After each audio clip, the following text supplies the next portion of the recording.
নতুন বছরের প্রথম দিন, সেই প্রথম দিনটা এই আজকে আপনারা যারা আমাদের পার্টির ডাকে এখানে উপস্থিত হয়েছেন, আপনাদেরকে আমরা প্রত্যেকেই অভিনন্দন শুভেচ্ছা জানাচ্ছি।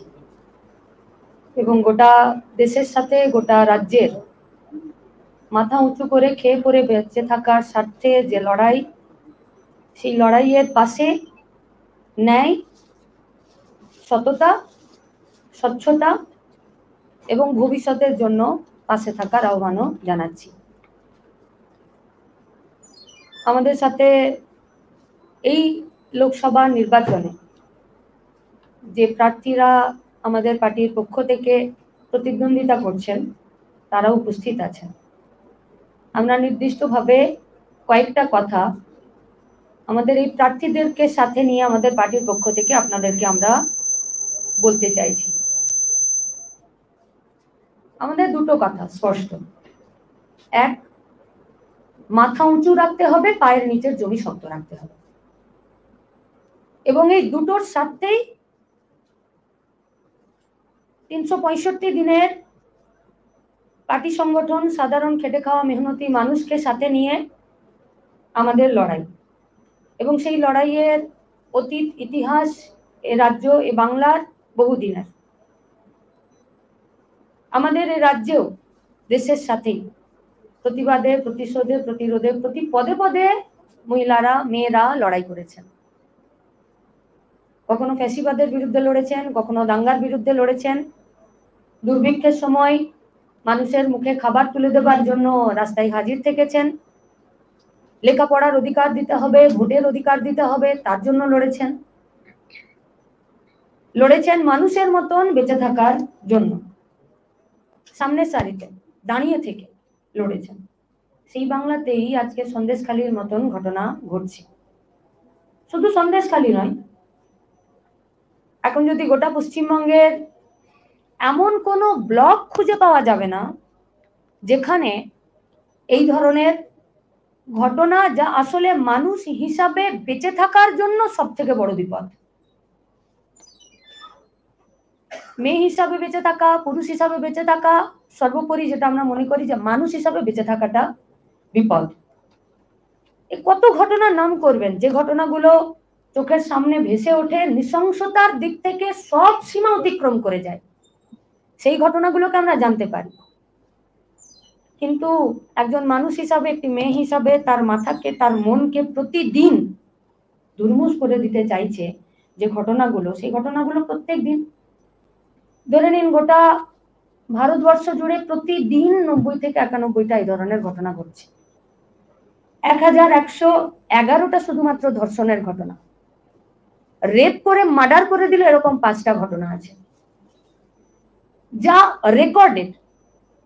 406টা এখনো পর্যন্ত পণের দাবিতে খুন করে দেওয়া হলো, মার্ডার করা হলো, হত্যা করা হলো।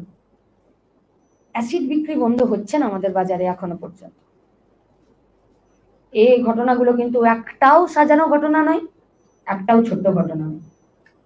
অন্তত পক্ষে যারা মাথা উঁচু করে বাঁচতে চাইছে এবং পায়ের নিচের জমিটাকে শক্ত করতে চাইছে এবং এই লড়াইয়ে থাকতে চাইছে, অন্যকে থাকার জন্য তার হাতটা ধরতে চাইছে, যা তথ্য উঠে আসছে, এডিআর যা তথ্য দিচ্ছে, এই পশ্চিমবঙ্গে সিটিং এমএলএ, এমপি এমন যারা আছেন তাদের মধ্যে 26 জনের বিরুদ্ধে এই ধরনের শ্লীলতাহানির ঘটনা, তার কেস, তার অভিযোগ রয়েছে। কোন রাজ্যে, কোন দেশে আমরা থাকছি? হাড়হিম করা সন্ত্রাস, দুবার রেপ করে পুড়িয়ে মেরে দেওয়া, হাড়হিম করা সন্ত্রাস, জেলের ভেতরে থাকা, সংশোধনাগারে থাকা 196 জন মহিলা প্রেগনেন্ট হয়ে যায়। কোথায় সুরক্ষা, কোথায় নিজের আত্মরক্ষার জায়গা? সেটা এরকম ছিল না জাতীয় স্তরেও। আপনি হাতরাস বলুন, আপনি উন্নাও বলুন, আপনি কাঠুয়া বলুন, আপনি মণিপুর বলুন, মানুষ হিসাবে বেঁচে থাকার জন্য যে লড়াইটা, সেটাকে আমরা ইন্ডিকেট করতে চাইছি এই কারণে, 2 জন মহিলাকে মণিপুরে নগ্ন করে হাঁটানো হলো, পাশে 20-22 জন মানুষের মতন দেখতে কিন্তু মানুষই ছিল বোধ। তার মধ্যে আবার বেশ কয়েকজন সেটাকে লাইভ করে গোটা দেশে ভাইরাল করলো। তাই বলছি যে মানুষ হিসাবে বেঁচে থাকার জন্য মাথাটা উঁচু আর পায়ের নিচের জমিটা। কর্মসংস্থানে প্রতিদিন হেকেল হতে হয় যে কোনো জায়গায়। এই পশ্চিমবঙ্গের বিভিন্ন বিধানসভা ক্ষেত্রে যদি একটা তথ্য খুঁজে আনা যায় তো দেখা যাবে যা আইসিডিএস সেন্টার আছে তার থেকে কম সংখ্যক কর্মী আছেন যারা একজনে 2-3টে করে সেন্টার পরিচালনা করছেন, বেতন একটা সেন্টার চালানোর মতো, তাও অনারিয়াম। শোষণ শোষণ হচ্ছে যা গোটা দেশের শ্রমকোড বিল, যেখানে 8 ঘন্টাটাকে 12 ঘন্টা করে দিচ্ছে, যেখানে সমকাজের সমবেতন নয়, সেখানে যে গোটা দুনিয়াতে খাবার অধিকার এবং শ্রম করার, পরিশ্রম করার যে জায়গাটা সেটার মধ্যে যে বিস্তর ফারাক, সেখানে 12 ঘন্টার কাজে পুরুষ এবং নারীর ক্ষেত্রে যে বৈষম্য পাহাড় প্রমাণ জায়গায় যাবে তার কথা কি কেউ ভাবছে? না তো টিভির পর্দায়, না তো খবরের কাগজে, না তো পথে ঘাটে রাস্তায় সেই ধরনের আলোচনা চলছে। ফ্যাসিবাদ, স্বৈরাচার, ক্রমবর্ধমান সমাজ, সামাজিক ডোমেস্টিক ভায়োলেন্স, অসাম্য, এই প্রত্যেকটা জায়গা থেকে আমরা আজকে প্রতিদিন বিপর্যস্ত। কিন্তু এরকমটা কি আমাদের ইতিহাস? না। নারীর ক্ষমতায়নের ইতিহাসে আমাদের কমিউনিস্ট পার্টির কিন্তু একটা উজ্জ্বল ভূমিকা রয়েছে। মাল্লু স্বরাজ্যম, পারুলেকার, লক্ষ্মী সাইগল, অরুণা আসফ আলী, এ রাজপথে 27শে এপ্রিল তেভাগা থেকে খাদ্য আন্দোলন পর্যন্ত যে ঝড় বয়ে গেছে, সেই ঝড়ে যারা নিজেদের প্রাণ দিল, রক্ত দিল, সেই অমিয়া, লতিকা, গীতা, প্রতিভা, এদেরকে তো কেউ কোনোদিন আমরা ভুলতে পারবো না। তাহলে কমিউনিস্ট আন্দোলনের ক্ষেত্রে আমাদের যা কাজ, আমাদের যা চিরদিনের লড়াই, বেঁচে থাকার সংগ্রাম, বাঁচানোর সংগ্রাম, এই সংগ্রাম থেকে আমরা পিছনে নেই। তাহলে কি হবে? সন্দেশখালীকে নিয়ে একটা বিরাজনীতির ক্যাম্পেন হবে? কি হবে? আজ এটা হয়েছে, কালকে ওটা হয়েছিল, পরশু এটা হবে, এ ওর দিকে, সে তার দিকে কথা বলবে, কি হবে? একটা এফআইআর করতে গেলে কতজনের কাছে হাত জোড় করতে হবে? কি হবে? এফআইআর করলে তার সঠিক তদন্ত হবে? কি হবে? তদন্ত হলে সে শাস্তি পাবে? রিপোর্টটা বলছে। অন্তত পক্ষে জাতীয় যা গড় আছে সেই গড়ের থেকে পশ্চিমবঙ্গ কিন্তু সব থেকে পিছনে, একদম পিছনে। কেন? কারণ যারা এই ধরনের সামাজিক দুর্বৃত্ত এবং যারা এই অন্যায়টা করছেন তাদের পিঠে যেন অদৃশ্য একটা প্রশ্রয়ের হাত প্রশাসনের রয়ে যাচ্ছে। আমাদের এখানে প্রশ্ন, কেন? এই প্রেক্ষাপটে এই সমস্ত রকম বিরাজনীতির মধ্যে থেকে বেরিয়ে এসে আসলে দোষারোপ নয়, আসলে পায়ের নিচের জমিটাকে আরো বেশি শক্ত করে মাথাটা যাতে উঁচু করে বাঁচতে পারি, তার জন্যই এই লোকসভা নির্বাচনের আগে আমরা আমাদের পার্টির পক্ষ থেকে কিছু কার্যকরী পদক্ষেপ আমরা গ্রহণ করতে চলেছি। আমাদের যে লোকসভার মহিলা প্রার্থীরা আছেন তারা এখানে উপস্থিত আছেন। আমরা একদম নির্দিষ্টভাবে ঘোষণা করতে চাইছি, আত্মমর্যাদা, আত্মরক্ষা এবং নিজেদের পায়ে নিচের জমিটা শক্ত করে বাঁচতেও হবে, বাঁচাতেও হবে, বাঁচার জন্য অন্যকে এই লড়াইয়ে সামিলও করতে হবে। তার জন্য আমাদের যে 15 দফা আমরা যা কর্মসূচি ঠিক করেছি, আমরা যা প্রতিশ্রুতির কথা বলছি, আমরা যা করব বলছি, যেটার জন্য আমাদের সারা বছরের লড়াইটা চলে, সেই লড়াইয়েই আমরা এই কথা পরিষ্কার বলতে চাচ্ছি যে মহিলা আত্মমর্যাদা কেন্দ্র আমরা গড়ে তুলব। আমাদের যে সাংসদের এই ভোটে যারা ক্যান্ডিডেট হয়েছেন, আমরা পরিষ্কার বলতে চাইছি এমপি ল্যাডের যা টাকা বরাদ্দ, সেই টাকার অন্তত পক্ষে 1/3 শুধুমাত্র এই মহিলা আত্মমর্যাদা এবং আত্মসুরক্ষার ক্ষেত্রে আমরা কাজেও লাগাবো, গড়েও তুলবো, এবং সেখানে যত রকম বাধা বিপত্তি আসবে সেই বাধা বিপত্তির কাছে যদি কেউ ঢাল এবং ব্যারিকেড হয়ে দাঁড়িয়ে থাকে, সেটা হবে কমিউনিস্ট পার্টি। এবং নিশ্চিতভাবে সমস্ত মহিলা সংগঠন, সব ধরনের শ্রমজীবী থেকে শুরু করে সব ধরনের মহিলাদেরকে এই কাজে অংশগ্রহণ করিয়ে সবার জন্য বাঁচার, দেশকে বাঁচানোর, রাজ্যকে বাঁচানোর, নিজেদেরকে বাঁচানোর, ভবিষ্যৎকে বাঁচানোর লড়াই আমরা থাকবো। আমরা যা করতে চাইছি, আমরা যা বলতে চাইছি সেটা আরো স্পষ্ট করে এবং পরিষ্কার করে আমাদের একজন প্রার্থী কমরেড দীপশিতা ধর উনি আছেন, এরপর উনি আমাদের এই পুরো কর্মসূচিটাকে আপনাদের কাছে বিস্তারে ব্যাখ্যা করছেন। ভিডিওটা চলবে তারপর তো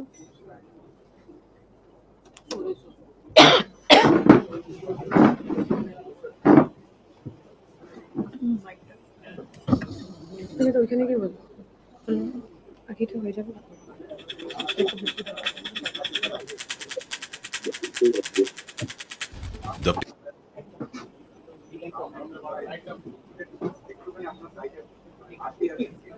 ডান দিকে না বাদিকে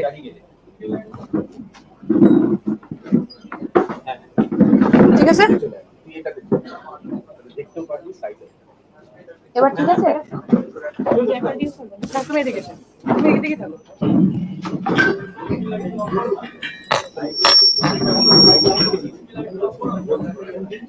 রোদেটা আসছে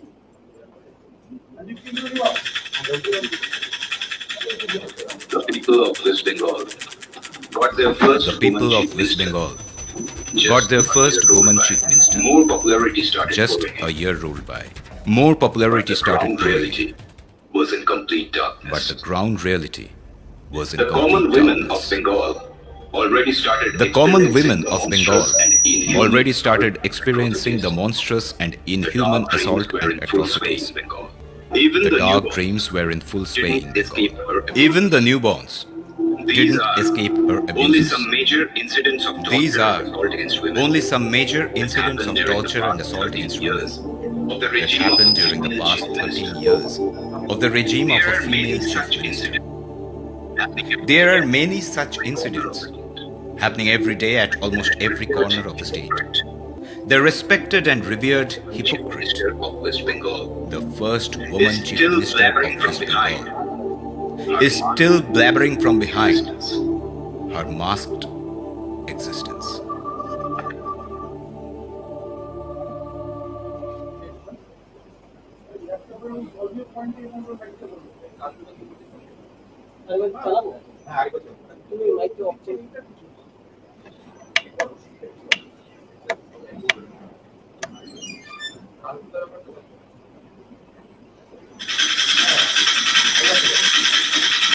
The people People of West Bengal got got their first woman chief minister. Just a year went by. More popularity started pouring in. But the The ground ground reality reality was in was in complete complete darkness. darkness. The The common common women women of of Bengal Bengal already started experiencing the monstrous and inhuman assault and atrocities. The The dark dark dreams dreams were were in in full full sway sway in in Bengal. Bengal. Even the newborns didn't didn't escape her abuses.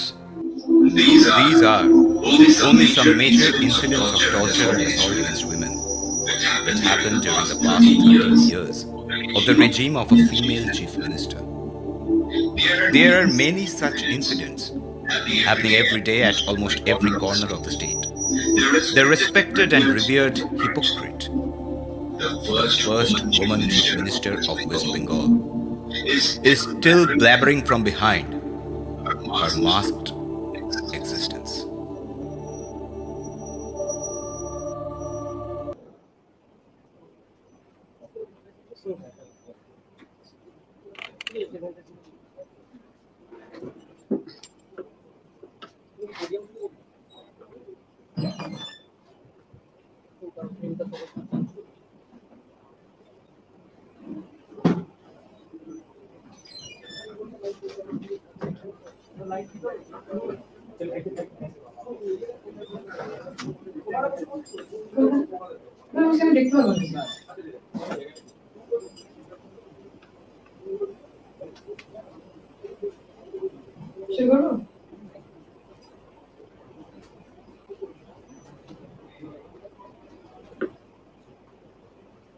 সবাইকে প্রথমে নমস্কার, নববর্ষের অনেক শুভেচ্ছা।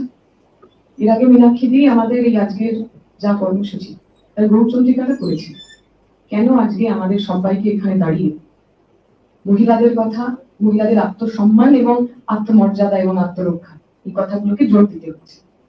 এখন অনেকেই প্রশ্ন করতে পারে, যেহেতু আমরা আত্মমর্যাদা এবং আত্মরক্ষা দুটো কথা একই সেন্টেন্সে একই লাইনে ব্যবহার করছি, অনেকে মনে করে যে মহিলাদের সমস্যা বা মহিলাদের উপর নির্যাতন সেগুলোকে ঠিক করার কথা একমাত্র উপায় আত্মরক্ষা তৈরি করা। আমরা যারা বামপন্থী রাজনীতি করি বা বামপন্থায় বিশ্বাস করি, আমাদের মনে হয় যখন আমরা শুধু আত্মরক্ষার কথা বলি, যে আমাদের মার্শাল আর্ট ট্রেনিং দিতে হবে, আমাদের খুব শারীরিকভাবে সক্ষম হতে হবে, তখন কোথাও না কোথাও মহিলাদের বিরুদ্ধে ঘটে যাওয়া সমস্ত ঘটনা, সমস্ত ধরনের নির্যাতন, তার দায়ভার আমরা মহিলাদের কাঁধেই দিই। যে মহিলারা যদি আরেকটু শারীরিকভাবে সক্ষম হতো তাহলে ওদের ধর্ষককে লড়ে হারাতে পারত। তাই আমরা এখানে যখন কথা বলছি, আমরা শুধু আত্মরক্ষার কথা বলছি না, আত্মমর্যাদার কথাও বলছি।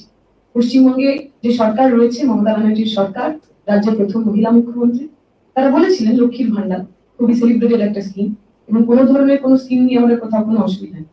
কিন্তু লক্ষ্মীর ভান্ডার বলতে গিয়ে বারবার যে আর্গুমেন্টটা দেওয়া হয় যে লক্ষ্মীর ভান্ডারের কারণে মহিলাদের আর্থিক ক্ষমতায়ন হয়েছে, আমি যদি সেই তর্কের খাতিরে সেই যুক্তিটা মেনেও নিই, 500 টাকা বা 1000 টাকা এই মুহূর্তে দাঁড়িয়ে একজন মহিলার কতটা আর্থিক ক্ষমতায়ন হতে পারে সেই ডিবেটে না গিয়ে যদি লক্ষ্মীর ভান্ডারকে আর্থিক ক্ষমতায়ন মেনেও নেওয়া হয়, আমরা জানি আর্থিক ক্ষমতায়ন আরো 2-3টে জিনিস করে, সামাজিক ক্ষমতায়ন, সোশ্যাল এম্পাওয়ারমেন্ট এবং রাজনৈতিক ক্ষমতায়ন, পলিটিক্যাল এম্পাওয়ারমেন্ট।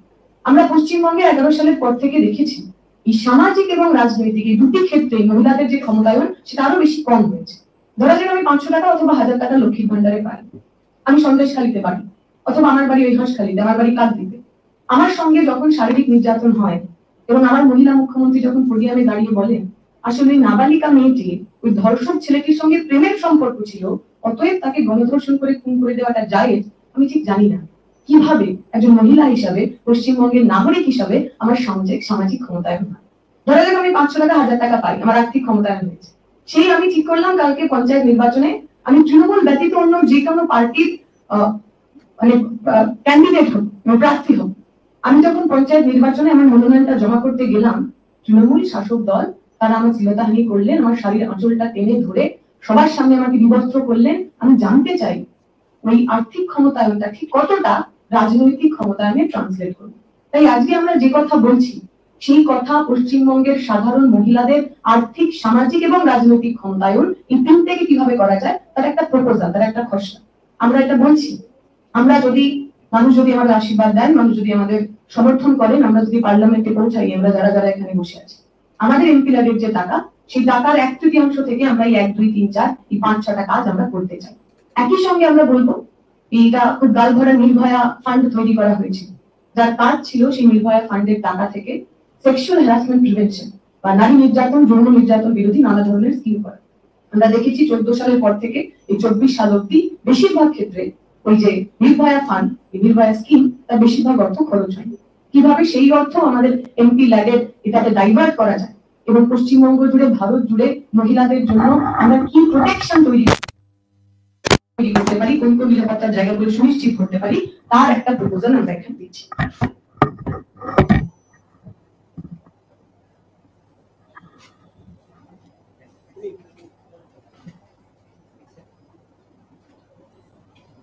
আমরা বলছি আমরা একটা আত্মমর্যাদা, মহিলা আত্মমর্যাদা কেন্দ্র তৈরি করব। এই মহিলা আত্মমর্যাদা কেন্দ্রতে যে কোনো মহিলা, সেই এলাকার মহিলা, তিনি যে কোনো রাজনৈতিক দলের হতে পারেন, তিনি নির্বাচিত সদস্য হতে পারেন, তিনি এনজিওর কর্মী হতে পারেন, তিনি শ্রমিক হতে পারেন, তিনি ঘরে থাকা মহিলা হতে পারেন, প্রত্যেকে সেই সমিতির অংশগ্রহণ করতে পারেন, তার সদস্য হতে পারেন। যে কথা আমরা আগেই বলেছি, সংসদ তহবিলের ন্যূনতম 1/3, এই 1/3 আমরা এই সমিতি তৈরি করা এবং সেটাকে পরিচালনার ক্ষেত্রে ব্যবহার করার প্রপোজাল বা আমরা এখানে সেটা রাখছি। এই মহিলা আত্মমর্যাদা কেন্দ্র তা বিভিন্ন এলাকা ভিত্তিক হতে পারে। ধরা যাক একটা পার্লামেন্ট 5-7টা অ্যাসেম্বলি রয়েছে, অ্যাসেম্বলি ভিত্তিক হতে পারে, কোথাও কোথাও 2-3টে অ্যাসেম্বলি মিলে হতে পারে, অথবা কোথাও কোথাও একটা অ্যাসেম্বলির মধ্যে 2-3টে বা তার চেয়েও বেশি হতে পারে, depending on the total size of population, কতজন মানুষ, কতজন মহিলা সেখানে বসবাস করছে।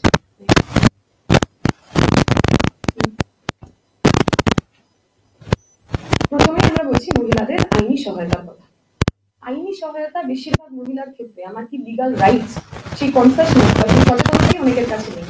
ফলে যদি আমাদের একটা আত্মরক্ষা কেন্দ্র তৈরি হয়, যেটা আত্মরক্ষা, আত্মমর্যাদা কেন্দ্র হিসেবে কাজ করবে, তারা প্রাইমারিলি মহিলাদের কনসাস করে তোলা, সচেতন করা তোলা, আমার অধিকার কি কি, কোন কোন আইনগুলো আমি আমার ক্ষেত্রে আমার জন্য ব্যবহার করতে পারি, সেইগুলো সম্পর্কে প্রশিক্ষিত এবং সচেতন করে।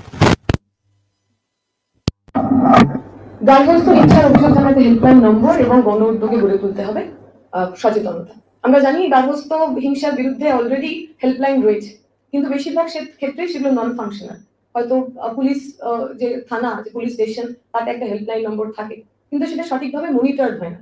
আমরা বলছি এই পুলিশের সঙ্গে, প্রশাসনের সঙ্গে এক্সিকিউটিভ নির্বাচিত সদস্য, তিনি পঞ্চায়েত হতে পারে, পুরসভা হতে পারে, অ্যাসেম্বলি হতে পারে, অথবা পার্লামেন্ট হতে পারে, তাদেরও একটা লিয়াজও মেনটেন করতে হবে, যাতে যেখানে যেখানে আমার পুলিশ থানা, আমার পুলিশ স্টেশন সাধারণ মহিলাকে ফেল করছেন, তার যেন একটা ফিডব্যাক মেকানিজম থাকে, যেখানে সে তার নির্বাচিত জনপ্রতিনিধির কাছে যেতে পারে এবং তার যে নির্দিষ্ট অভিযোগ প্রশাসন যেখানে যেখানে ফেল করছে।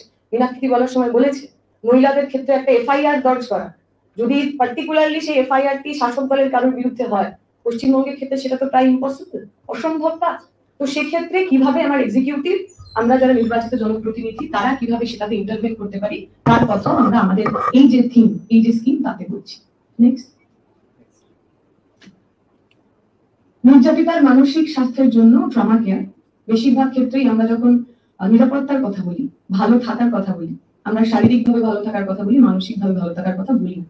অথচ যদি একটুখানি বইপত্র উল্টানো যায়, একটুখানি জার্নালে আমরা যদি কয়েকটা সার্ভে দেখি, তাহলে দেখবো বেশিরভাগ মহিলারা যারা ছোটবেলায় কোনো না কোনো সময় শারীরিক নির্যাতনের শিকার হয়েছেন, তারা তাদের ওই যে ট্রমা, তাদের ওই যে ভয়, তাদের ওই যে শোক, সেটা সারা জীবন ধরে ক্যারি করে। ফলে শুধুমাত্র আমি থানাতে একটুখানি পাকাপোক্ত লোককে বসালাম, শুধু এমএলএ এমপি বা যারা জনপ্রতিনিধিরা রয়েছেন তারা খোঁজ খবর নিলেন, তাতে হবে না। যে মানুষ ওই ট্রমার মধ্যে দিয়ে গেছেন, যে মানুষ ওই হররের মধ্যে দিয়ে গেছেন, ওই ভীতির মধ্যে দিয়ে গেছেন, ওই যন্ত্রণার মধ্যে দিয়ে গেছেন, সেই মানুষকে কিভাবে তার মানসিক স্বাস্থ্যকে আমরা সাহায্য করতে পারি, তার পরিকল্পনাও আমাদের এই যে প্রপোজ কাজ, সেই প্রপোজ কাজের মধ্যে থাকবে। নেক্সট, মার্শাল আর্ট সহ আত্মরক্ষামূলক। আমি যে কথাটা বলি শুরু করেছিলাম, আমাদের মনে হয় না যে শুধুমাত্র আত্মরক্ষা মানে শুধুমাত্র আমি খুব ভালো কুস্তি করতে জানি, খুব ভালো ঘুষি মারতে জানি, খুব ভালো ক্যারাটে লাফি মারতে জানি, সেই কারণে আমার সঙ্গে সেক্সুয়াল হ্যারাসমেন্ট হবে না। এই পশ্চিমবঙ্গের, ভারতের সব মানুষ জানেন। কিছুদিন আগেই আমার পদকজয়ী কুস্তিগিররা তারা রাস্তায় বসতে বাধ্য হয়েছিল, কারণ তাদের সঙ্গে যারা প্রতিদিন বছরের পর বছর ধরে যৌন নির্যাতন করেছে, তিনি আর কেউ নন, তিনি রেসলিং ফেডারেশন অফ ইন্ডিয়ার সেই সময় যিনি সভাপতি ছিলেন, বিজেপির এমপি ব্রিজভূষণ শরণ সিং। ফলে শারীরিক নির্যাতনের ভরকেন্দ্রটা শুধুমাত্র শারীরিক শক্তির উপর নির্ভর করে না, সামাজিক শক্তি, সামাজিক ক্ষমতা, আমি সমাজের হায়ারার্কিতে ঠিক কোন জায়গায় বসে আছি, আমি আর একটা মানুষের জীবন ঠিক কতটা কন্ট্রোল করতে পারি, তার উপরেও নির্ভর করে। কিন্তু এটাও আমরা মানি, যেখানে শেখ শাহজাহান, উত্তম শিবুদের মতো লোকেরা বাড়ির আশেপাশে ঘুরে বেড়ায়, সেখানে হয়তো মহিলাদের একটু আধটু হাত পা ছুটতে জানা, দু তিনটে কষিয়ে থাপ্পড় মারতে জানা, সেগুলো দরকার। আমরা ভারতের ছাত্র ফেডারেশনের পক্ষ থেকে বিভিন্ন জায়গায় আত্মরক্ষার জন্য মার্শাল আর্ট ট্রেনিং করেছি, এবং আমরা চাইবো এই পরিসরটাকে, এই ব্যবস্থাটাকে আরো বাড়াতে, যেখানে যে মানুষ প্রশিক্ষিত হতে চান, মার্শাল আর্ট শিখতে চান, তার জন্য যেন আমার এই স্কিমের মধ্যে থেকে বন্দোবস্ত করা। আত্মরক্ষা সমিতি আটকাবে বাল্য বিবাহ এবং পণ প্রথা। আমরা দেখেছি পশ্চিমবঙ্গের ক্ষেত্রে, যতই আমরা কন্যাশ্রীর কথা বলি না কেন, কন্যাশ্রীর পরেও পশ্চিমবঙ্গে প্রায় 41% যে মহিলারা রয়েছেন, যে বালিকারা রয়েছেন, তাদের অনেক বিয়ে হয়ে যাচ্ছে। এবং এই পুরো কোভিড পিরিয়ডটায় আমরা দেখেছি সেই সংখ্যাটা আরো বেড়েছে, যেহেতু স্কুল বন্ধ ছিল, ছেলেমেয়েরা বাড়িতে ছিল, মেয়েদের ওপর বিয়ের চাপ আরো বেশি বেড়েছে। ফলে কিভাবে আমরা as a society, as a community সেটাতে ইন্টারভেন করতে পারি, যেখানে বাচ্চাদের জোরপূর্বক বিয়ে হচ্ছে সেখানে কিভাবে তাদের বাঁচানো যায়, এবং এটাও তো ঠিক একটা অল্টারনেট দিতে হবে। আমার মেয়েটা স্কুলে পড়ছে, কলেজে যাবে, তারপরে কি করবে, সে চোখের সামনে কিছু ভবিষ্যৎ দেখতে পাচ্ছে না, এসএসসি হচ্ছে না, টেট হচ্ছে না, ঘুষ না দিয়ে চাকরি পাওয়া যাচ্ছে না। ফলে এক শ্রমজীবী পরিবারের ছেলে মেয়ে, খেটে খাওয়া পরিবারের ছেলে মেয়ে, সেই মেয়েটির বিয়ে ছাড়াও যে অন্য ভবিষ্যৎ রয়েছে, সেই ভবিষ্যতের ইমাজিনেশন, ওই কল্পনাটা দেওয়ার জন্য আমাদের এই যে সেন্টার হবে, আমাদের যে সমিতি হবে, সেই সমিতি কাজ করবে। নারী পাচার রুখতে আমাদেরকে আরো বেশি কার্যকর ভূমিকা নিতে হবে। আমাদের নিশ্চয়ই মনে আছে উত্তরবঙ্গের বিজেপি নেত্রী শিশু পাচার এবং নারী পাচারের জন্য তিনি ধৃত হয়েছিলেন।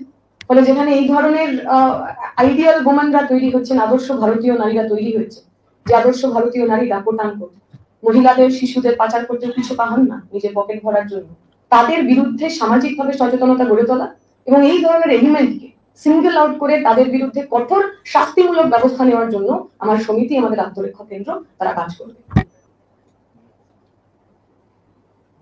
এবার আমরা একটু কি কি সুবিধা বা কি কি কাজ আমরা 1-2-3 এইগুলো ছাড়াও করতে পারি সে বিষয়ে কথা বলবো। গর্ভাবস্থায় মাতৃ সহায়তা এবং সারা বছর বিশেষ মাতৃকালীন সহায়তা প্রদান। অলরেডি আইসিডিএস এই কাজটা করেন, কিন্তু আমরা তো দেখেছি কেন্দ্রের সরকার প্রতিবার যখন বাজেট পেশ করেন, আইসিডিএস এর যে বাজেট, সেই বাজেট কম করতে থাকে। ফলে গ্রামীণ এলাকার মায়েদের স্বাস্থ্য, গ্রামীণ এলাকার গর্ভবতী মায়েদের ভালো থাকা, তার দায়িত্ব আরো বেশি করে আমাদের নিতে হবে।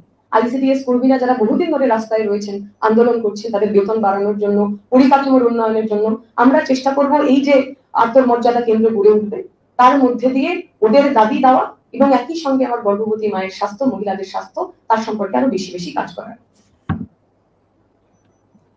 এলাকা জুড়ে স্যানিটারি প্যাড ভেন্ডিং মেশিন, আমার মনে হয় এখানে সবচেয়ে ভালো বিষয় যিনি কথা বলতে পারবেন তিনি আমার বাদিকে বসে আছেন। আপনারা সবাই জানেন ওই প্রত্যন্ত জঙ্গলমহল এলাকার ওই এলাকা জুড়ে যে মেয়েটি ছুটে বেরিয়ে গরিব, খেটে খাওয়া, পিছিয়ে পড়া মহিলাদের হাতে স্যানিটারি ন্যাপকিন তুলে দিয়েছিলেন, সেই মেয়েটি আমাদের লাল ঝান্ডার প্রার্থী, তিনি আমাদের সামনে রয়েছেন, তিনি বলবেন। আমরা চাইবো মেনস্ট্রুয়াল হেলথ বা যে সময় মহিলাদের মেনস্ট্রুয়েশন সাইকেল হয় সেই সময় তার যে স্বাস্থ্যবিধি, তার কি করা উচিত কি করা উচিত নয়, এই সচেতনতা এইটা নিয়ে আরো বেশি বেশি কাজ হোক। একটা সময় আমার কেন্দ্রের সরকার, বিজেপির সরকার স্যানিটারি প্যাডের ওপর, স্যানিটারি ন্যাপকিনের ওপর প্রায় 14% জিএসটি লাগিয়েছিলেন। আমরা ভারতের ছাত্র ফেডারেশন, সেই সময় অর্থমন্ত্রী ছিলেন অরুণ জেটলি, সারা দেশ থেকে প্রায় 1.5 লক্ষ স্যানিটারি ন্যাপকিন ওনাকে পাঠিয়েছিলাম এইটা বলে যে মানুষ রক্তক্ষরণ হয় যার প্রতি মাসে, সেটা তার কাছে কোনো লাক্সারি না, আপনি তাকে ট্যাক্সের আওতায় রাখতে পারেন এবং সেই ট্যাক্স পরবর্তীকালে আমাদের প্রত্যেকের, মহিলাদের আন্দোলন ছিল, ছাত্রদের আন্দোলন ছিল, প্রত্যুত্থিত হয়। আমরা বলছি শুধু ওই জিএসটি কমানোই হবে না, কিভাবে স্যানিটারি ন্যাপকিনকে আরো বেশি সহজলভ্য করা যায়, পরিবেশ বান্ধব করা যায়, তার জন্য সরকারকে এবং আমাদের এই আত্মরক্ষা কেন্দ্রের মধ্যে দিয়ে আমরা কাজ করার চেষ্টা করব।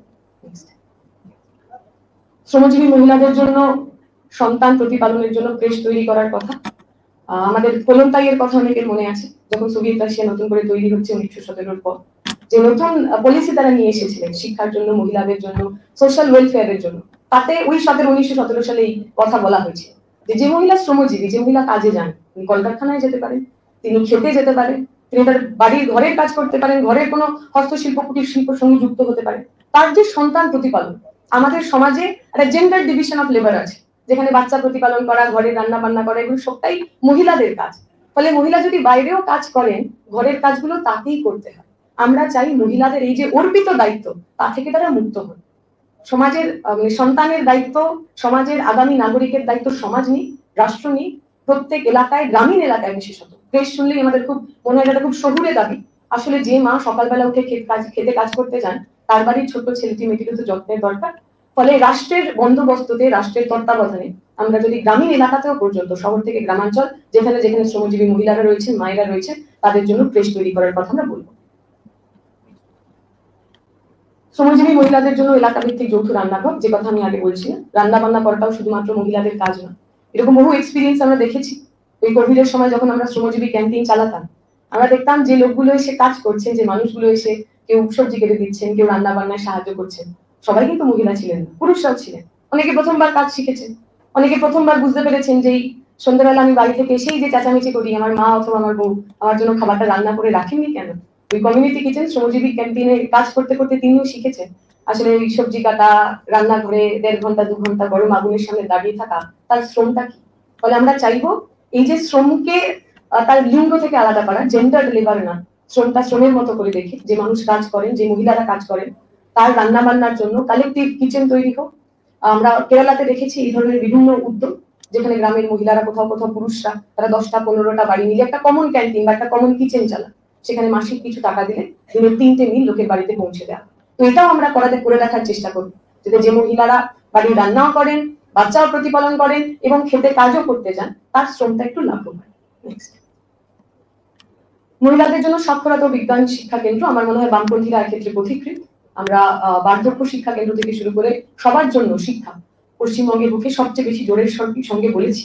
আজকের দিনে দাঁড়িয়ে যখন আমার প্রাইমারি স্কুল বন্ধ হয়ে যাচ্ছে, যখন পড়াশোনাটাকে আর পড়াশোনা হিসেবে দেখা হচ্ছে না, শিক্ষার পরিসরটাই নষ্ট করে দেওয়ার চেষ্টা হচ্ছে, নয়া শিক্ষানীতির মধ্যে দিয়ে শিক্ষাকে আরো বেশি কুক্ষিগত করে তোলার চেষ্টা হচ্ছে, সেখানে আমরা চেষ্টা করব আমাদের এই আত্মরক্ষা, আত্মমর্যাদা সমিতির মধ্যে দিয়ে, আত্মমর্যাদা কেন্দ্রের মধ্যে দিয়ে মহিলাদের কাছে শিক্ষাকে আরো বেশি সম্প্রসারিত করার, তাদের মধ্যে সাইন্টিফিক টেম্পারমেন্ট, বিজ্ঞান মনস্কতা, সেটাকে আরো সুন্দর করে, আরো স্পষ্ট করে গড়ে তোলা। মহিলাদের স্বনির্ভরতার স্বার্থে সমবায় সমিতি, এক্ষেত্রেও বামপন্থীরা সারা ভারত জুড়ে পথিকৃৎ। আমি যে এলাকার বাসিন্দা এবং যে এলাকা থেকে এবার নির্বাচনে লড়ছি, শ্রীরামপুর এলাকা, সেই এলাকায় একটা সময় কুটির শিল্পে, হস্তশিল্পে আমরা এগিয়েছিলাম। তাঁত শিল্প ছিল, জড়ি শিল্প ছিল, আড়ি শিল্প ছিল, বিভিন্ন জায়গায় ছোট ছোট বাড়িতে ওই ছিপের যে হুইল তৈরি হয়, সেই হুইল তৈরি হতো। মায়েরা, বোনেরা, সাধারণ মানুষ, খেটে খাওয়া মানুষ, শিল্পী, তারা স্বনির্ভর ছিলেন।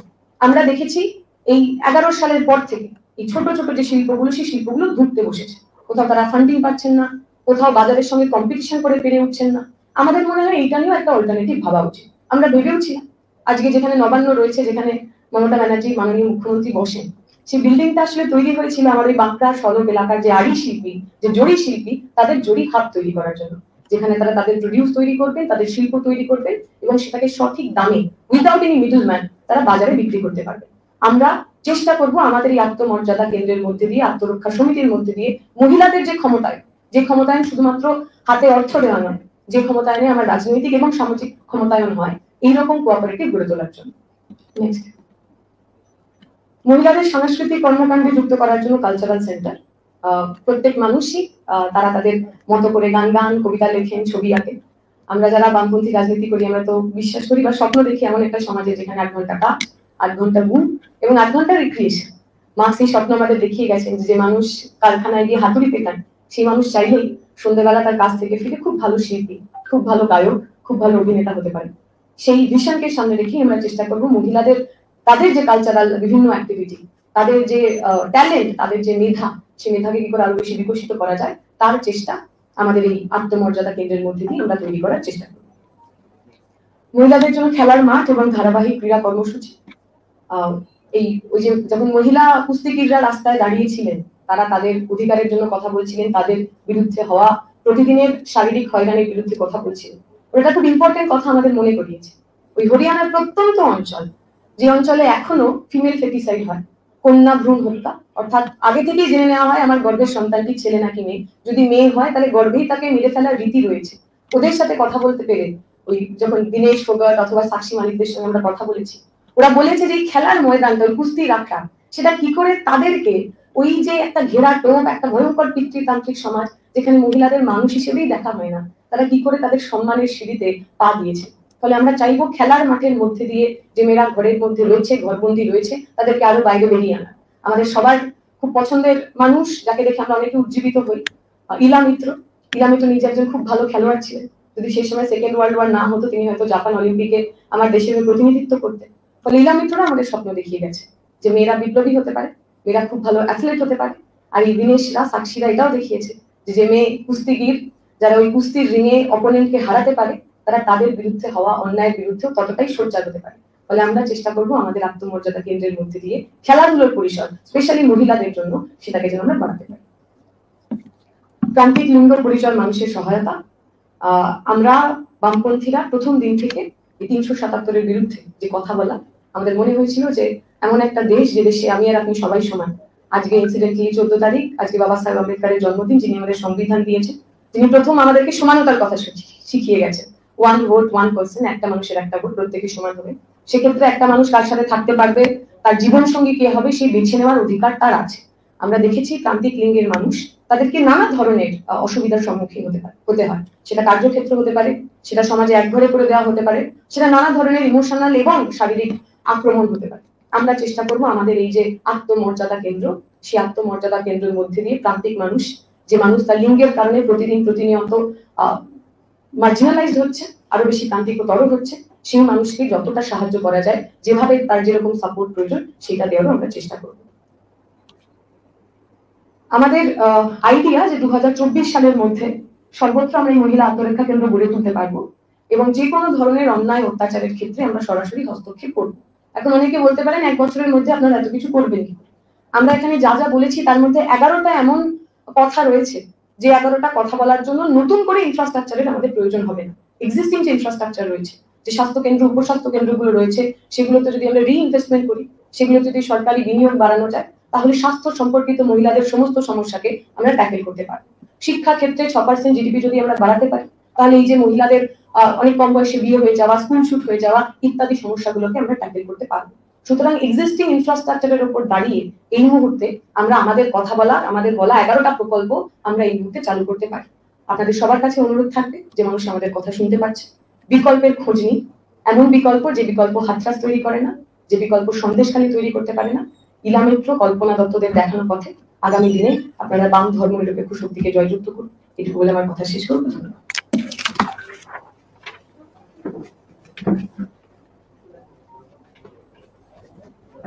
আচ্ছা, দীপশিকার সাথে তো ও আমাদের এই পুরো আত্মমর্যাদা আত্মরক্ষা যা সমিতি, যেটা আমাদের, আমরা যেটা নিজের হক নিজের ধকে আমরা পেতে চাইছি আপনাদের সবার সাহায্যে। দীপশিতা বলেছে আমাদের সঙ্গে আরো 4 জন আছে। সোনামণি টুডু ইতিমধ্যেই দীপশিতাও সম্পর্কে বলেছেন, আপনারাও জেনেছেন। আমাদের ঝাড়গ্রাম লোকসভা থেকে উনি প্রতিদ্বন্দ্বিতা করছেন। কমরেড সায়রা শাহ হালিম, ওনার সম্পর্কে নতুন করে কিছু বলার নেই। কমরেড জাহানারা খান, বিধানসভাতে 2 বার তিনি এমএলএ ছিলেন, এখন আসানসোল লোকসভা কেন্দ্র থেকে উনি প্রতিদ্বন্দ্বিতা করছেন। ওদিকে রয়েছেন শ্যামলী প্রধান, কমরেড শ্যামলী প্রধান। শ্যামলী প্রধান তিনিও লোকসভার এই নির্বাচনে প্রতিদ্বন্দ্বিতা করছেন এবং সন্ত্রাসের আঁতুড়ঘর থেকেই প্রতিদ্বন্দ্বিতা করছেন এবং 2016-তে তিনি বিধায়িকা হিসাবেও ওই এলাকায় নিজের হকেই মানুষকে সাথে নিয়ে কাজ করেছেন। ফলে ওনারাও ওনাদের পক্ষ থেকেও একদিকে গোটা দেশ, একদিকে আমাদের পশ্চিমবঙ্গ এবং নিজের লোকসভা কেন্দ্রের, শুধুমাত্র আমাদের কাছে তো ভোট মানে তো ভোটের মরশুম নয়। আমরা যারা কমিউনিস্ট পার্টি করি, আমরা যারা প্রতিদিন মানুষের শ্রেণী সংগ্রামের সাথে, মানুষের সাথে খেটে খাওয়া মেহনতি প্রান্তিক মানুষের লড়াইয়ে থাকি, আমাদের লড়াইটা সারা বছর। ফলে আমাদের সারা বছরের লড়াই এবং এই নির্বাচনী সংগঠনে মানুষের কাছে গিয়ে আমাদের যে অভিজ্ঞতা, সেই অভিজ্ঞতা নিয়ে বলবে। কি আর অভিজ্ঞতা নতুন করে বলবো বলুন? পরিযায়ী শ্রমিক নিজের রাজ্যে কাজ পাচ্ছে না, অন্য রাজ্যে আছে, শুনতে খুব ভালো লাগে। পরিযায়ী শ্রমিক কাজ পাচ্ছে না, বাইরে যাচ্ছে, খেটে খাচ্ছে, চলে আসছে, তাদের যা জীবন যন্ত্রণা এ ভয়ঙ্কর রূপ নিচ্ছে, ভয়ঙ্কর। কোচবিহার জেলার সাহেবের হাটে বাড়ি দীপঙ্কর বর্মন, একটা বাচ্চা মেয়ে, 7 বছর কি 6 বছর তার নাম। বাবা নাইট গার্ডের কাজ করে, মাও সেখানে পরিযায়ী শ্রমিক। ওই 6 বছরের বাচ্চা মেয়েটাকেও রেপ করে খুন করল। এখন মেয়েটার ডেড বডি গোয়াতে বস থানাতে সেখানে পড়ে আছে।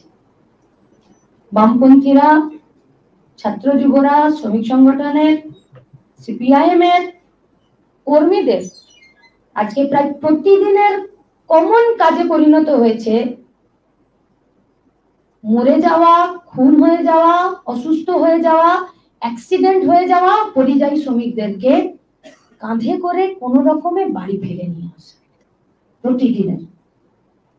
আমরা এই সিস্টেমের বদল ঘটাতে চাইছি, সবাইকে সাথে নিয়ে। আমাদের আছেন কমরেড সায়রা শাহ হালিম, উনি বলছেন।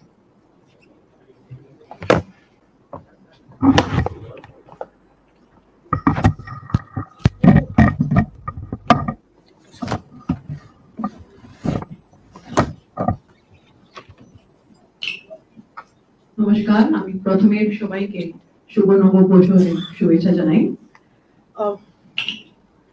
আমি ইংলিশ আর হিন্দিতে বলবো। তো আপনি তো জানেন, দীপশিতা আপনাকে ব্রিফ করেছে, মীনাক্ষী আপনাকে ব্রিফ করেছে। তো I'll just illustrate what the party plans to do for women's empowerment and women's social security. আপনি যা দেখছেন পুরো ভারতের ঘটনা, সন্দেশখালীর আপনি দেখেছেন, Kamduni, Hathras, Unnao, কাথুয়া, Manipur, Sandeshkhali. So these are very pertinent issues that have come to the point. ये सब बहुत भयानक घटनाएं हैं जो देश के सामने आ रही हैं औरतों के प्रति. अभी हमें समझना पड़ेगा कि the people who are enforcing law and order, they are themselves the perpetrators of crime. It is so ironic that the people who are supposed to be lawmakers and who are supposed to be safeguarding the security and safety of women are themselves the perpetrators of crime. Now, let me just illustrate a report which can show how lawmakers and sitting MLAs have been charged with rape or have been charged with offenses against women. मैं आपको अभी उदाहरण देती हूँ कि यहाँ पे जो सांसद में या जो अध्यापक हैं, MLAs हैं भारत में, कौन से राजनीतिक दल सबसे बड़े केसेस हुए हैं उनके अगेंस्ट क्राइम्स अगेंस्ट विमेन, आप ये सोच लीजिए। और कुछ राजनीतिक दल ऐसे लोगों को टॉलरेट कर रहे हैं जो विमेन पे अत्याचार कर रहे हैं, औरतों पे अत्याचार कर रहे हैं, और यहाँ पे रेप के केसेस इंक्रीज हो रहे हैं. So I'll just pull out a report and it will be clear for everyone. सबसे पहले प्रथमे, a total of 134 sitting MPs and MLAs have cases related to crimes against women, which includes 21 MPs and 113 MLAs. Shocking. And I don't know how we are tolerating this. 7 BJP members, apni mone rakhben, 7 BJP members are facing rape charges. Maximum in any party, shop take maximum in any party, a report revealed on Thursday. That's an important point, I read korchi. So now, this report also points out that among the various political parties, BJP has the highest number of sitting MPs and MLAs, with 44 members against whom cases of crime against women have been registered. It is said that cases of rape have been registered against 7 BJP MPs and MLAs.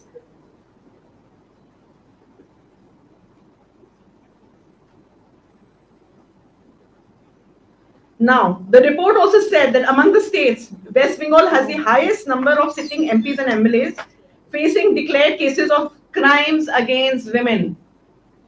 We need to pay attention to this because we are right now in the forefront of elections. This report says that 26 MPs and MLAs from West Bengal, followed by Maharashtra and Odisha each, with 14 sitting MPs and MLAs, who have declared cases related to crimes against women, while with 1 case each, Rajasthan, Manipur, Himachal Pradesh, Arunachal Pradesh have the lowest number of MPs and MLAs with declared cases of crimes against women. So, ja manusher ei bhabche ki we have the only existing sitting woman chief minister, ye report to expose kar raha hai कि यहाँ पर waste पश्चिम बंगाल में भी how much crimes against women we are tolerating. तो आपने तो जाने कि कथुआ में जो कांड हुआ था, it was an 8-year-old girl, Asifa. अब ये crimes कौन commit किए थे? Now she belonged to the Bakarwal community. तो जम्मू के कुछ लोग थे जो नहीं चाह रहे थे कि वो बकरवाल कम्युनिटी वहां पे रहे, तो बकरवाल कम्युनिटी को भगाने के लिए this apparently was planted. तो आपने एक तो आपनी मोने रखबेन. Now these people had affiliation, जो perpetrators थे आसिफा बीबी के, जो 8 साल की बच्ची का जिसका रेप हुआ था, वो लोग भारतीय जनता पार्टी वो रेपिस्ट को सपोर्ट की, और जो जम्मू में जो लॉयर्स थे वो रेपिस्ट का केस को लेकर they fought for the rapist. अभी आपने देखा है कि जो गुजरात में जो दंगे हुए थे, और वहां पे हम देख रहे हैं कि जब वो रेपिस्ट की रिहाई हुई जेल से, उनको माला चढ़ाई गई, लड्डू खिलाया गया, और वो सब भारतीय जनता पार्टी के मेंबर्स हैं. आपने तो जाने उन्नाव, हाथरस, तो इन सब में भारतीय जनता पार्टी का हाथ है. संदेशखाली में तृणमूल कांग्रेस का हाथ है. तो दुटोई party दुर्नीति करছেন. Both the parties are very violent against women. Now we have the existing candidates who are going to fight the Lok Sabha election. So I'm going to read out some points that in case we are elected, what safety measures we are going to incorporate to ensure that there is safety and security of our women in West Bengal. प्रथमे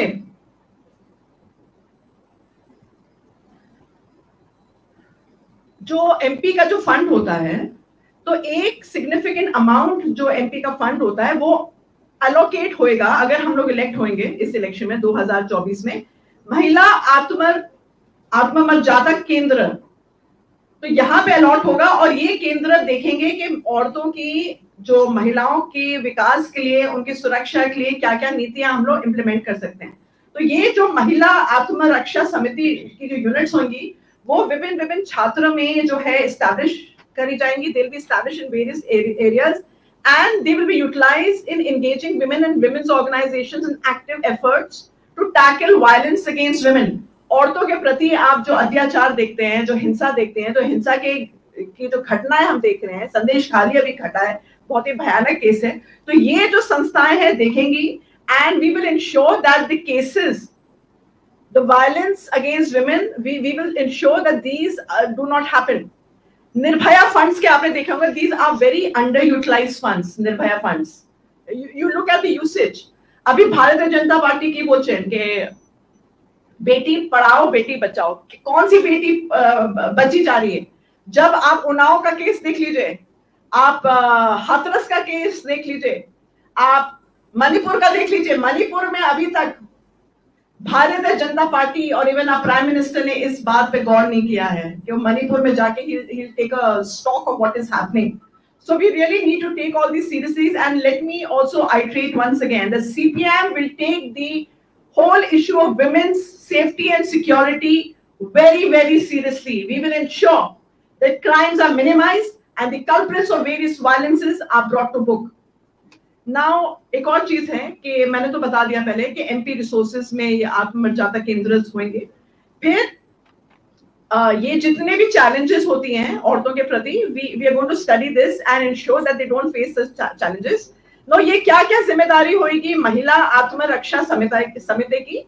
Offering legal counsel to women facing domestic or sexual violence, conducting frequent workshops and programs while providing a helpline to combat domestic violence, establishing trauma care units for all survivors, providing training in martial arts and other self-defense techniques, combating child marriage and dowry through the efforts of the Mahila Atmaraksha Family Samiti, taking decisive actions against trafficking through the efforts of the Mahila Atmaraksha Samiti.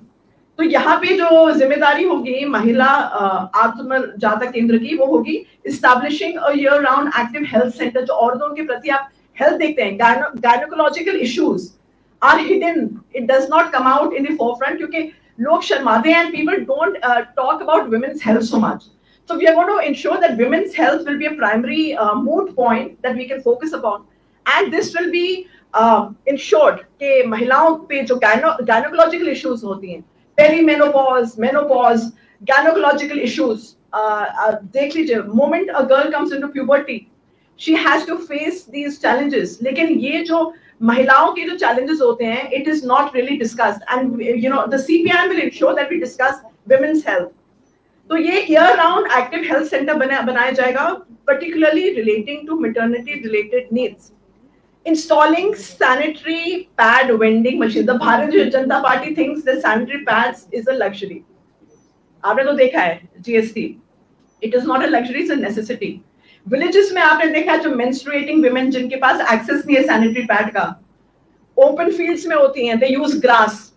When my sisters are using grass for menstruation, उनको UTI हो जाता है, urinary tract infection हो जाता है. So this is not a luxury, it is a necessity that we provide free sanitary pads wherever we can. Is installing sanitary pads, vending machines in all neighborhoods and distributing pads to every household, promoting the use of environmental friendly modes, menstrual cups. अभी हमने देखा है कि एक sustainable mode हो गया है because there is a term known as menstrual poverty, right? Families cannot afford to buy even sanitary pads. इतनी गरीब families हैं कि वो sanitary pads भी नहीं खरीद सकते. तो लेकिन एक menstrual cup आएगा, cup जो आता है, it can last for 2-3 years and it is very sustainable. अभी जो dispose करा जाता है menstrual pads. So now studies have found that you know it has certain material which is not biodegradable. But menstrual cups is something that is sustainable and it is also made of biodegradable material. तो ये हम लोगों को educate करना होगा to women, and what our party is going to do, that we are going to use sustainable modes of disposing of menstrual hygiene products. फिर यहाँ पे establishing female education centers जो हैं to promote literacy and impart basic scientific knowledge to women. The CPIM is the only political party जो religion और politics को mix नहीं करती. अगर आप विश्वास करते हैं जिस भी धर्म में विश्वास करते हैं, we do not put it out in the public domain. We do not wear our religion on our sleeves. We believe in imbibing a scientific temperament, amongst people. तो ये scientific एक सोच जो होता है, एक नीति होता है, एक progressive thought होता है, उसको हम लोग encourage करेंगे. Then I think I will wrap up because there are other two speakers. Cultural centers होते हैं, संस्कृति के जो centers होते हैं, उसमें we will promote, cultural programs, organizing sports activities for women, and offering support to individuals from marginalized gender identities. जो LGBTQIA communities होती हैं और जो marginalized communities होते हैं, उनको भी support देंगे. So I'll give over the mic to Meenakshi. সোনামণি টুডু আছে, ঝাড়গ্রামের বান্ধবান থেকে ওই পার্টে ওরা কাজ করছে, ছাত্র যুবদের মধ্যে থেকেই কাজ করেছে, এখনো বলছে।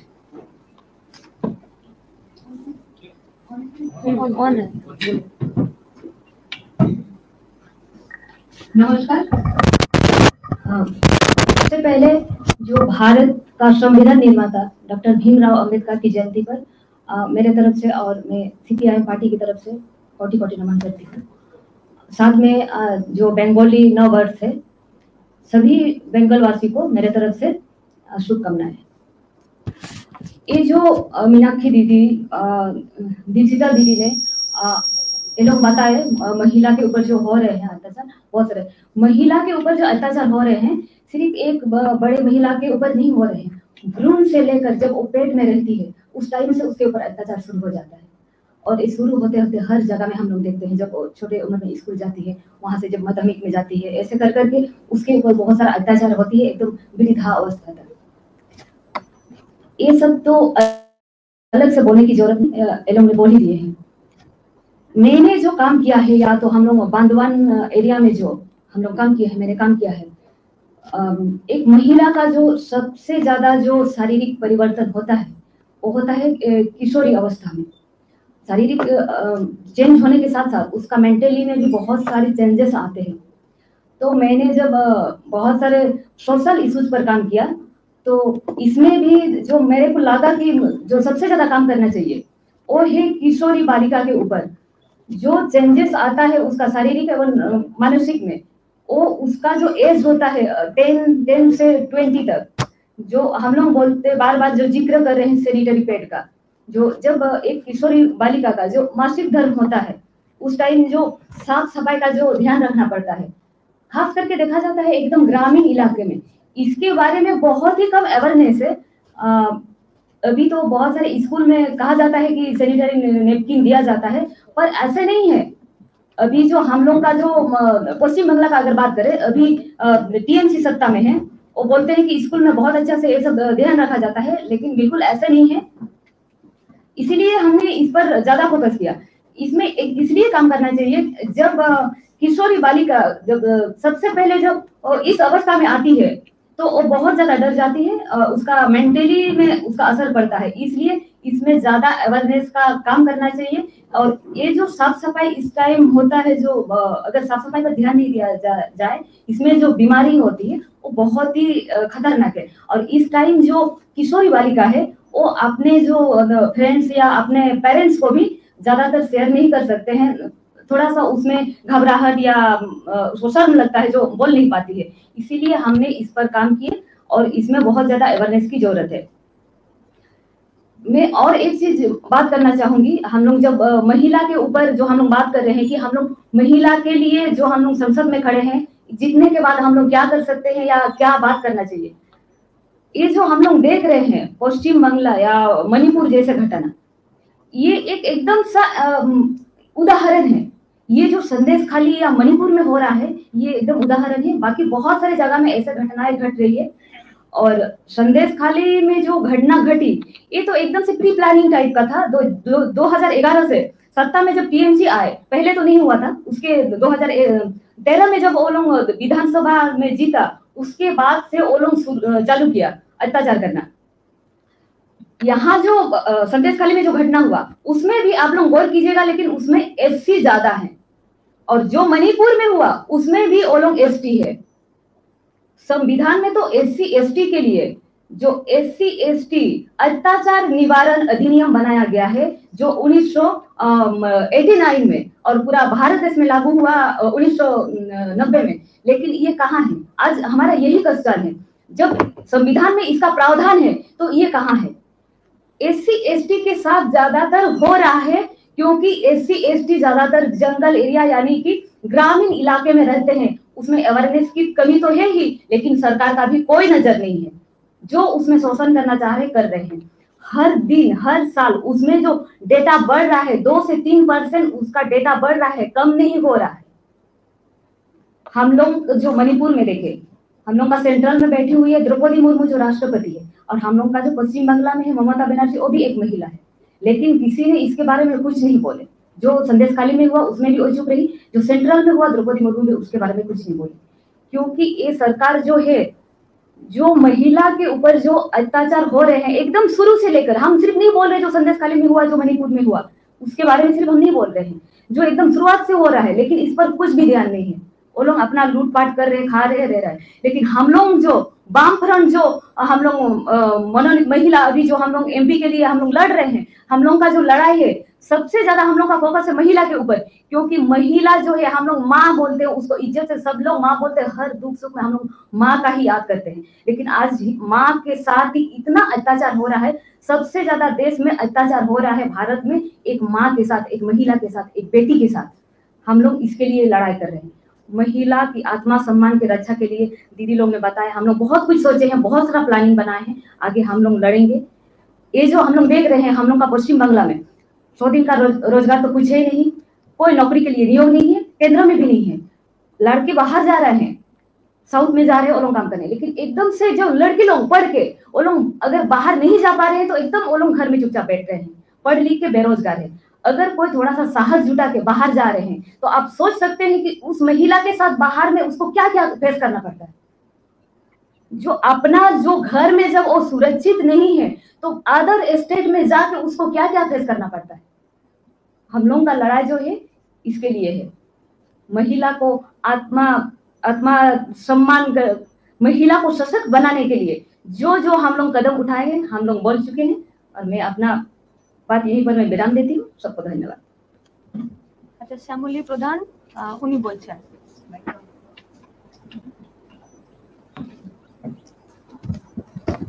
সকলকে নমস্কার, নতুন বছরের শুভেচ্ছা। আজকে আমাদের যা আলোচনা আমাদের নেত্রী মীনাক্ষী বলেছেন এবং দীপশিতা ধর উনিও বিস্তারিত আমাদের আগামী দিনের সংসদ হিসাবে আমরা কি করতে পারি উনি রেখেছেন, এবং আমাদের আরো দুজন প্রার্থী ওনারা বলেছেন। আমি বোলপুর লোকসভা কেন্দ্রের প্রার্থী হিসাবে এই কটা দিনে প্রচারের মধ্য দিয়ে আমার যে অভিজ্ঞতা, যেটা মানুষ চাইছে এবং আমাদের যেটা বলার, নিজের হক নিজের ধকে আমাদের করে নিতে হবে, এবং মানুষের অভিজ্ঞতার মধ্য দিয়ে যে আমরা যারা মেয়েরা গোটা ভারতবর্ষ এবং রাজ্যে এবং একদম গ্রাম স্তরে নেমে কাজের মধ্যে আছি, লড়াই সংগ্রামের মধ্যে আছি, সেখানে মেয়েদের সুবিধা অসুবিধা নিয়ে আমাদের আলোচনার বিষয় সংসদে তুলে ধরা। সেই হিসাবে যেটা বলা যে আমি 2016-তে বিধানসভায় বিধায়িকা হিসাবে ছিলাম। আমাদের এখানকার যে সরকার, তৃণমূল সরকার, সেই সরকারের সময়ে আমি একজন নির্বাচিত প্রতিনিধি, একজন মহিলা এবং এসি অংশের, সেখানে কাজ করতে গিয়ে প্রতিনিয়ত বাধার যে সৃষ্টি এই তৃণমূল সরকারের প্রশাসন থেকে শুরু করে লোকজনেদের, আমরা যেটা বিধায়ক উন্নয়নে যে অর্থটা পেতাম সেটা আমাদের কিছু নিয়ম আছে, নিয়মের মধ্যে কাজ করা, সেখানেও পর্যন্ত একজন CPM এর বিধায়ক হিসাবে আমাকে কাজ করতে দেওয়া হতো না। একমাত্র স্কুলের শিক্ষকরা তাদের উন্নয়নের কাজ ছাড়া পঞ্চায়েত সমিতিতে আমাদের টাকা খরচ করতে দেওয়া হয়নি। সেই হিসাবে আমাদের বলার বিষয় যে আজকে যিনি লক্ষ্মীর ভান্ডার নিয়ে এত কথা বলছেন, মেয়েদের কথা বলছেন, আমরা যখন প্রচারে যাচ্ছি মেয়েরা কিন্তু তাদের নিরাপত্তার কথাটা বেশি করে বলতে চাইছে, যে আমরা মুখে কথা বলতে পারছি না, আমাদের ছেলে মেয়েদের চাকরি নাই, আমাদের মেয়েদের চাকরি নাই, এসএসসি বন্ধ আছে বামপন্থী সরকার চলে যাওয়ার পরে, আমাদের কর্মসংস্থান কোথায়? যে কর্মসংস্থানের কথা আজকে আমাদের এখানে বলা আছে, যে মেয়েদের কর্মসংস্থানটা কোথায়? আজ 100 দিনের কাজে আমাদের যে সমস্ত দিন মজুর মহিলারা কাজ করেন তারা কোথায় আছেন? আমাদের রাজ্যে কাজ বন্ধ আছে। আজ পরিযায়ী শ্রমিক যারা তারা কাজের জন্য বাইরে যাচ্ছে, সেখানে মেয়েদেরকেও তাদের সাথে যেতে হচ্ছে। গোটা ভারতবর্ষ জুড়ে আমাদের এই পরিস্থিতি। আজকে আদিবাসী মহিলা বেশি বেশি করে আমাদের রাজ্যে ধর্ষিতা হচ্ছে, এবং রাজ্যের বাইরেও আমরা অন্যান্য রাজ্য দলিত মেয়েদের উপরও যে অত্যাচার নিপীড়ন আমরা দেখতে পাচ্ছি। সংখ্যালঘু মেয়ে তাদেরও রেহাই নেই। আমরা বগডুইয়ের ঘটনা দেখেছি, সেখানে জ্যান্ত শিশু কন্যা সহ পুড়িয়ে মারা হয়েছে। না প্রশাসনের হেলদের, সেখানে আমরা দেখতে পেয়েছি মাননীয় মুখ্যমন্ত্রী তিনি টাকার থলি নিয়ে গিয়ে চাপা দেওয়ার চেষ্টা করেছেন। আজকে দাঁড়িয়ে একটাই বলার কথা, যে আমরা মানুষও চাইছে সাংসদ হিসাবে আমাদেরকে নিয়ে যাওয়া, সেখানে গণতান্ত্রিক পদ্ধতিতে ভোটের মধ্যে দিয়ে মানুষ যাতে বামপন্থী যে সমস্ত প্রার্থীরা আছেন মহিলা হিসাবে, আমরা সেখানে গিয়ে যে সমস্ত নিচের স্তর থেকে মহিলাদের কর্মসংস্থান, আত্মরক্ষা, সম্মান, অধিকার এইগুলো নিয়ে যেতে চাই। এই নিয়ে আমাদের এখানে আলোচনা। এবং সেখানে আমাদের যে তৃণমূল সরকার আছেন, তিনি যেভাবে আরএসএসকে প্রসারিত করার চেষ্টা করছে, এটাকে মনুবাদ সেখানে মাথাচাড়া দিচ্ছে। এবং বিজেপি যেভাবে বিভ্রান্ত করছে মানুষকে নানাভাবে, সেখানে এনআরসি যাই হোক, আমাদের মহিলারাও সেখানে বিভ্রান্ত হওয়ার চেষ্টা করলেও আমরা সেই জায়গাতে নিজেদেরকে আস্থার মধ্যে নিয়ে যাওয়ার চেষ্টাটা আমরা করছি। আমাদের এখানে যা যা আলোচনা হয়েছে সেইগুলো আমরা মানুষের সাথে থেকে নিয়ে যাওয়ার, মানুষ যদি আমাদেরকে সাংসদে পাঠান আমরা সেইগুলো নিয়ে আলোচনা রাখবো এবং লড়াই সংগ্রামের মধ্যে নিয়ে যেতে পারবো। এটাই হচ্ছে আমাদের কথা। আচ্ছা, কমরেড জাহানারা খান আছেন, এখন কমরেড জাহানারা খান উনি বলছেন, এরপর আপনাদের যা প্রশ্ন থাকবে সেই প্রশ্নের যা থাকবে তার কথা আমরা বলার চেষ্টা করব।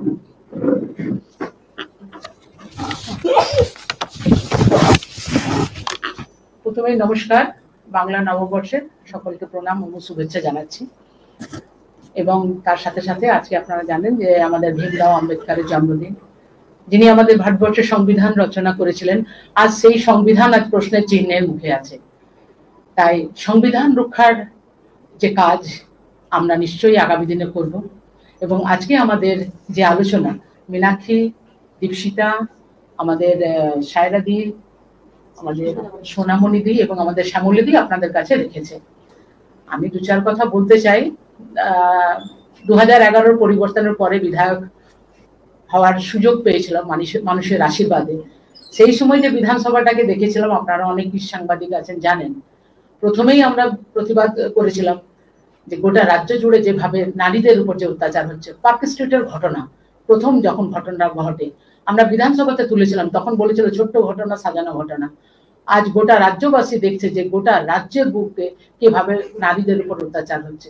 আমরা দেখেছিলাম আমাদের নিরাপদ সর্দার সন্দেশখালি নিয়ে বলার সময় যখন তিনি বলতে উঠেছিলেন, এই শুভেন্দু অধিকারী তখন দিদির প্রিয় ছাত্র ছিলেন, এই সোনালী অধিকারী, এরা সবাই ছিলেন, এবং সোনালী গুহ, সরি, তারা বলতে দেননি, স্পিকারকে বলে মাইক অফ করে দিয়েছিলেন।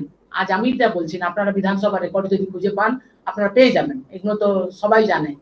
আজ যে কথা নিরাপদ সর্দার বলতে চেয়েছিলেন, আজ সে মানুষ প্রতি পদে বুঝতে পারছেন যে ওখানে কি হচ্ছে। আমরা আপনাদের কাছে বলতে চাইছি গোটা রাজ্য জুড়ে যে খাদ্যের দুর্নীতি হচ্ছে, আমি বিধানসভাতে আটার প্যাকেট নিয়ে এসে প্রমাণ করে দেখিয়েছিলাম, যেটা আমাদের ওখানে আমরা দিয়েছিলাম 90% ভুসি আর 10% আটা, মানুষকে জনগণকে খাইয়ে বোকা বানাচ্ছে। সেই আটার প্যাকেটের রিপোর্ট বিধানসভা তার পেশ করতে পারেনি। গোটা রাজ্যের নারী নির্যাতনের ব্যাপারে যখন বিধানসভাতে তুলেছিলাম, এই মেমারির মহিলা বিধায়ক আমাকে কটূক্তি করেছিল, যা পেপারের মাধ্যমে সবাই জানেন। আজ তো মানুষ, গোটা মানুষ বুঝছে যে যারা বদলা নয় বদল চায় বলে যারা এসেছিল তারা কিভাবে। আজ আমরা বিধানসভায় শূন্য ঠিক কথা, পঞ্চায়েতে শূন্য ঠিক কথা, কিন্তু আজ দুর্নীতিটা কোন পর্যায়ে পৌঁছেছে। আজ আমরা নেই বলেই এই দুর্নীতি। আমরা আপনাদের কাছে বলতে চাইছি, সেন্ট্রাল গভর্নমেন্টের 2014 পরে যে এলেন, 10 বছরের মধ্যে গোটা দেশটাকে যেভাবে বিভক্ত করছেন, মেরুকরণ করছেন, আদিবাসীদের উপর, সংখ্যালঘুর উপর যে ধরনের অত্যাচার করছেন, তার বিরুদ্ধে আমাদের সকলকে রুখে দাঁড়াতে হবে। এবং আমরা যদি আগামী দিনে সংসদে জিততে পারি, আমরা কি করব সেটা আমাদের নেতৃত্ব আপনাদের কাছে বলেছে। আমরা যদি আগামী দিন আমরা আসি, আমরা মানুষের স্বার্থে, মহিলাদের স্বার্থে কি করব সেটা আপনাদের কাছে খোলা কাগজের মতো দেওয়া হয়েছে। আমরা ভুলিনি, বামপন্থী সরকার থাকাকালীন সংখ্যালঘু সম্প্রদায়ের কাজ আগে নিয়ে আসার জন্য 2096 সালে জানেন মহিলা সংখ্যালঘু কমিশন গঠন করেছিলেন। এবং সেই সময় যা মাদ্রাসা তৈরি হয়েছিল, দিদি যখন এলেন তো বলেন 10,000 মাদ্রাসা আনঅর্গানাইজ তৈরি করবো। 10,000-এর মধ্যে 235টা আনঅর্গানাইজেশন মাদ্রাসা, যাদের টাকা পয়সা কিছু দিবে না, সেটা উনি করেছেন। 59টা মার্কেটিং হাব, যার মধ্যে 56,000 ছেলে মেয়ে কাজ করবে, একটাও কিছু হয়নি। সংখ্যালঘুদের মধ্যে ভাওতা দিয়েছেন। আপনারা এই দুদিন আগে ঈদ পরব গেল, আপনারা দেখেছেন রেড রোডে নামাজে উনি যান প্রত্যেকবারে। এবারে নামাজে গিয়ে উনি বলেছেন যে তৃণমূল, কংগ্রেস এবং বামপন্থীদের যাতে কোনো ভোট না পায়, বিজেপি না ভোট পায়। একটা ঈদের নামাজে শুভেচ্ছা দিতে যাচ্ছেন, সেখানে উনি রাজনীতি করছেন। অনেক ইমাম এর বিরোধিতা করেছেন যে এটা হওয়া উচিত নয়, কিন্তু দিদি এইসব কাজগুলো করে যাচ্ছেন। আমরা আপনাদের মাধ্যমে এটাই বলতে চাইছি যে ভবিষ্যতে যদি আমরা আসি, আমরা যদি জিততে পারি মানুষের আশীর্বাদ নিয়ে, তাহলে আমরা আমাদের যে কর্মসূচি আমরা বলেছি আমরা সে কাজ করার চেষ্টা করব। এবং আগামী দিনে আমাদের মানুষের যে ভালোবাসা, সবাই চাইছে লাল আবার ফিরে আসুক, লালকে সবাই দেখতে চাইছে। আশা রাখি আপনাদের মাধ্যমে জনগণকে পুনরায় আমাদের নতুন বছরের বাংলা নববর্ষের শুভেচ্ছা জানিয়ে আমার কথা শেষ করছি। নমস্কার।